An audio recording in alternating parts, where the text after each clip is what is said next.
qui a rempli toute la maison là où étaient les saints disciples de Jésus-Christ. Donc le Saint-Esprit, de deux, il prend la forme charismatique pour faire son travail d'un vent.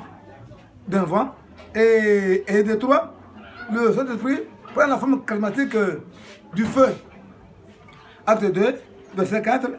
Ils furent tous remplis du Saint-Esprit et se mirent à parler d'autres langues selon que l'Esprit de Dieu leur donna à s'exprimer.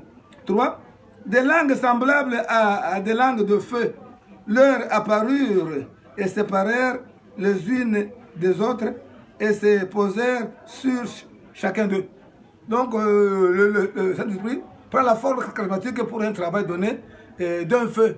C'est le feu qui s'est posé comme la forme d'une langue sur la tête de tous les saints apôtres au jour de Pentecôte. Donc le Saint-Esprit prend la forme du feu. Mais le feu là, c'était une forme de langue. Le feu là, quand vous le touchez, ça n'interprète pas, mais c'est un feu charismatique. Et au suivant, le Saint-Esprit prend la forme d'une personne. Il prend la forme d'une personne pour accomplir une mission que le Seigneur Jésus-Christ lui a confiée. Actes des Apôtres, chapitre 13, verset 2. Pendant qu'ils servaient le Seigneur dans leur ministère et qu'ils gênaient, le Saint-Esprit dit: mettez-moi à part Barnabas et Paul pour l'œuvre à laquelle je les ai appelés.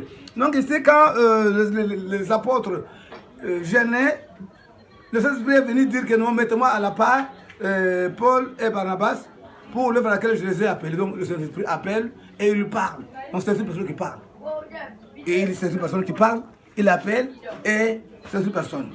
Donc, et pour encore à ce sujet, et Matthieu 3, 16, le Saint-Esprit prend la forme d'un oiseau appelé la colombe. À Matthieu 3, 16, il dit: dès que Jésus eut été baptisé, il sortit de l'eau, et voici les cieux s'ouvrirent, et il vit l'Esprit de Dieu descendre comme une colombe et venir sur lui. Donc il a vu le Saint-Esprit, qui est le consolateur, descendre sur Jésus-Christ comme une colombe. C'est-à-dire que non, il prend la forme de son choix comme il veut.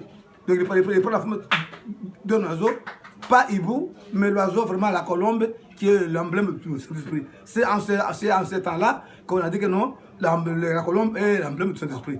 Même au jour de Noé, quand il avait envoyé le corbeau, il n'a pas reçu sa mission, mais quand il a envoyé la colombe a reçu la mission, elle est venue avec une feuille pour montrer que non, l'eau commence déjà à diminuer. C'est-à-dire que non, voilà, nous venons de parler ouvertement du consolateur, le Saint-Esprit.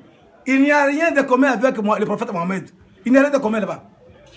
Et je mets en défi l'imam Nakir, Zakar Nakir, qui est l'imam musulman, qui est un antéchrist. Il a un esprit d'antéchrist. Il trompe les gens.